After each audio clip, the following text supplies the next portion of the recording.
Hello everyone, welcome to our channel Love of Biology. Today we are going to deal with male reproductive system. So male reproductive system, it contains two testes, penis and inner vasa efferentia, urethra. So all these are included, and here you can see the organs, pair of testes. Yes, two outside the body they are present. Vasa deferens, ejaculatory duct, urethra and other ducts as well as glands. So testes, if you see, the two testes are small organs that lie in the scrotum, a sac it is, and produce sperm and the male hormone testosterone. The testicles are outside the body, right? A sac-like pouch located behind the penis that holds each testis and helps to regulate the temperature.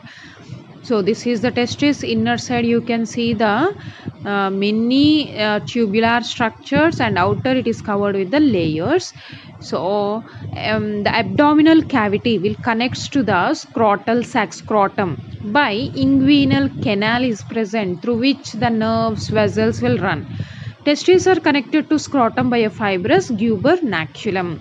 So gubernaculum fibrous one is present which will connect the testis with the scrotum. Testis is covered by two envelopes.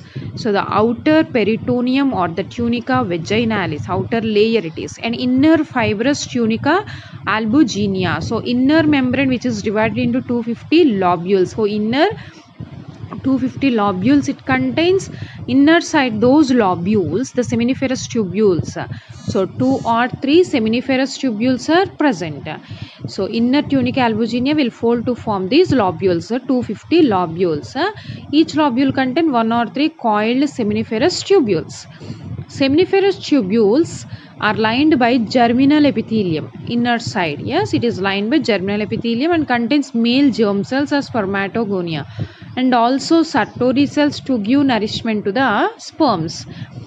The space between seminiferous tubules, it is filled with a connective tissue called as interstitial space, contains the Leydig cells or interstitial cells. So these Leydig cells will secrete the androgens or testosterone, male hormone, which controls the secondary sexual characters. What are those? Like a beard growing and other characters will be produced.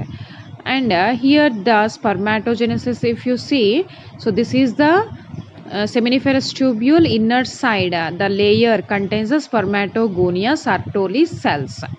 Yes, so these Leydig cells are present outside those seminiferous tubules. In between the seminiferous tubules, in interstitial space, these Leydig cells are present, which will secrete the male hormones. Right. So how many seminiferous tubules in each lobule? 1 or 3, which are coiled. So all the seminiferous tubules will outside, they will opens into vasa efferentia with the help of rete testis. These seminiferous, this is actually vasa efferentia is a network of tubules.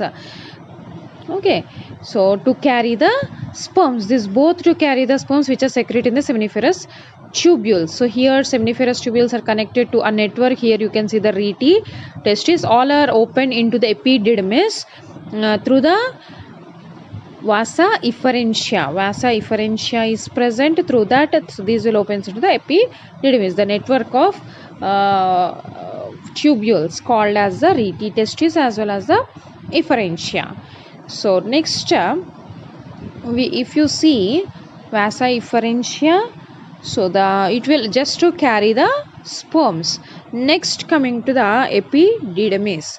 So what is this epididymis, which will helps in the maturation of the sperms? Sperms are produced in the seminiferous tubules. They will reach the vasa efferentia, later epididymis. So here you can see the testis, and outer the one which is connecting. Inner epididymis is present, where the maturation of the sperms will takes place. It will store and also maturation, both will takes place. So but temporary storage takes place in the epididymis, which will opens into vasa deferens. You can see the diagram, right? So vasa efferentia opens into narrow coiled epididymis, the structure that forms a mass over the back and upper part of each testis. Sperms are stored there for as long as how many weeks? 6 weeks. While they ripen to maturity. So to mature the sperms, it will stores for 6 weeks. It will store. Okay, so later it will opens into a tubular structure. What is that? Vasa deferens. So vasa deferens is also, it is a tubular structure which opens into the bladder. Yes, two long thin tubes that serve as a passageway for the sperm and place for sperm storage. The contraction of these along with the action of the cilia help.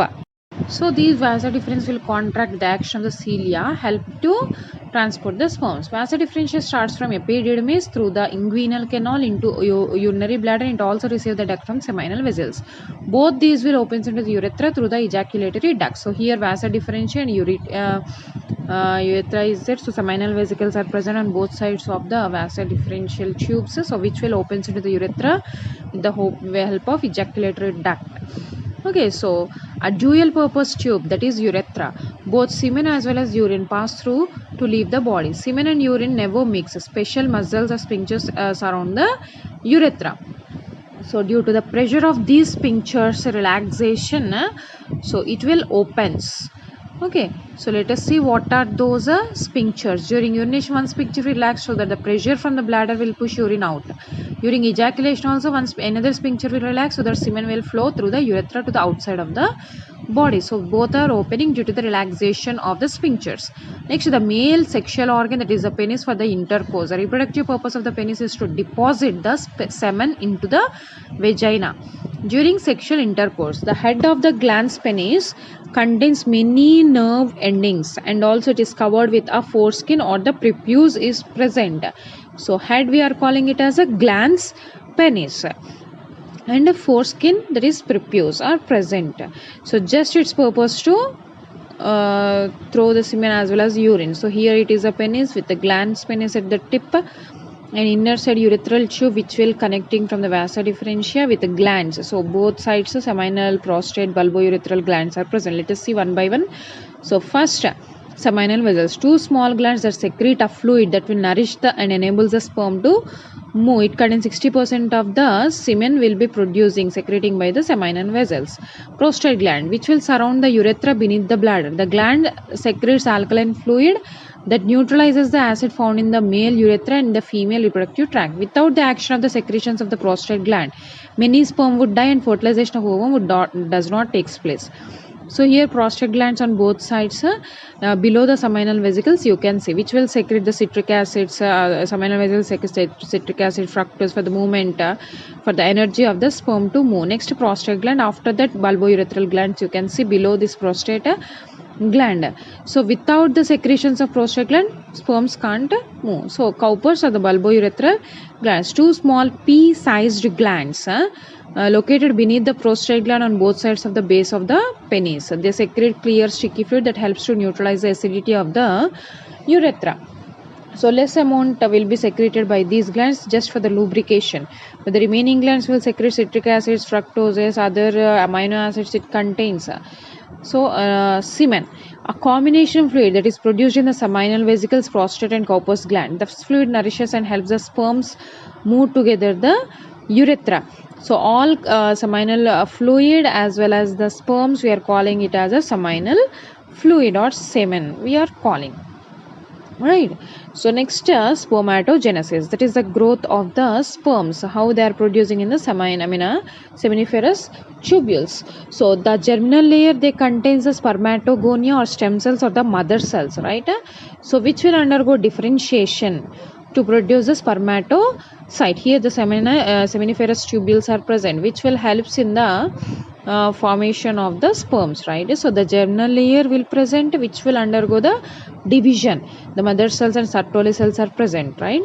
So the mother cells, spermatogonia, will undergo the differentiation to produce a primary spermatocyte, which will undergo meiosis 1. Yes, which will undergo meiosis 1. The primary spermatocytes will undergo and will produce a secondary one. The reduction of the chromosome number takes place. Later this secondary will undergo the secondary spermatocytes will undergo the meiosis 2, and they will produce the haploid spermatids, which will undergo differentiation spermatids into a sperm. That means the flagella should be present. The structurally they will undergo many differentiations. Morphologically they will change their structure to produce the sperm. So what happens, the sperm contains the acrosome. The head region will contain the acrosome, middle piece and the tail. It is differentiating. Spermatid is differentiating into the sperm, which contains head along with the acrosome, and the neck, middle piece as well as the tail, it will differentiate. So acrosome contains the enzymes to dissolve the ovum layer, zona pellucida or corona radiata, it will contains that. Later head contains the nucleus, and next that is haploid nucleus. Later neck, which will connect the middle piece contains mitochondria for the movement to produce the energy. Next tail helps in the movement. Yes, is a flagella, nothing but the flagella. So complete, this is the sperm structure.